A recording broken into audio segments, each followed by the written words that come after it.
So ever since I started photography and videography, I mainly shot Fujifilm. I started on a Canon M50, but I quickly bought an X-T2, which I still use today. And I just fell in love with the film simulations and especially the recipes. You know, you could really tweak your own. There's a website, I'm sure you all heard of it. It's called Fuji X Weekly, which has hundreds, maybe thousands of recipes that you could try. I don't remember if I saw it on Fuji X Weekly or maybe like from some other YouTuber, but I came across one that I really liked, and I used it for basically my entire trip to California last year. So my then girlfriend and now wife and I, we made a trip last year to California, road trip.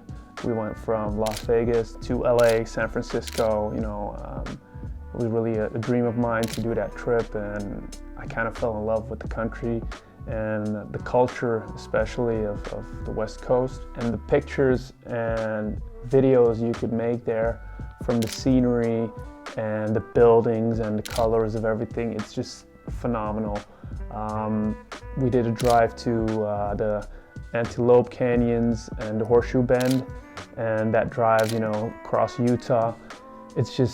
It's insane, you know, the scenery. I will put up a few pictures on the video here with the simulation or the recipe I'm going to be talking about.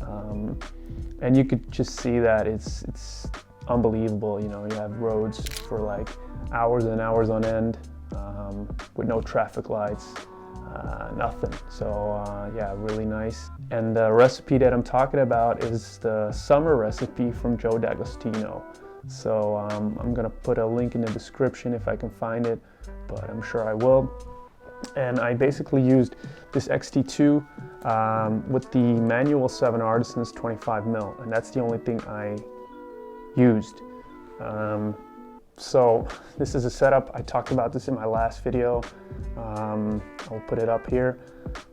This is a setup that cost me about, I think, $450 for the body used, and then I picked up the lens for, I don't know, under 100 euros or dollars. And the only thing on here is a K&F Concept black diffusion filter, a quarter, and then a little Salonic, I think it's Salonic or maybe it's the material, but a lens hood that you can pick up on Amazon for 30 bucks. So that's the only thing that was on here.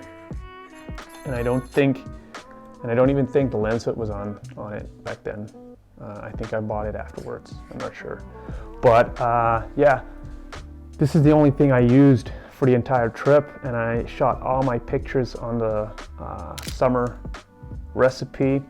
And if I go to my settings, it's basically, you know, you drag down your highlights, you drag down your shadows, you bump up the color, and you bump up your Kelvin, your white balance. It's a really warm recipe, which suited the scenery and everything perfectly, in my opinion.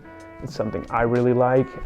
I'm sure it's different for all of you, but it just really gives you a nostalgic feel, and I really like that. I think I maybe changed this recipe afterwards, but right now it's at 7,100 Kelvin, so that's pretty warm. And there was a white balance shift. It's not on here right now. Reds are 0 and blues are 0, but there was a shift more to the reds. I think it was red +2 or +1, and then the blues were like a -3 or 4, something like that, to give it even more of a warm feeling. But that's basically the only recipe that I used for the entire trip. I shot JPEGs plus RAW with the flexibility to, you know, edit them later. But you know, on a trip you shoot hundreds, maybe thousands of pictures, and it's not really my thing to sit behind a computer for hours editing all those pictures. I like a nice picture straight out of camera that I can send to my phone and post. And I've seen lots of videos talking about the recipes and everything. It's a real rage right now, and this is one that I came across, and it's great for like warm, summery pictures. Summer is coming up. It's getting warmer here, and more sunny. I'm here in Belgium, so I'm sure in the rest of the world it's heating up as well. And yeah, it's a great recipe to try it, and I really like it. I'm putting up pictures right now as we speak, and if you like it, check it out, test it for yourself, and yeah, that's it basically. Thanks, bye.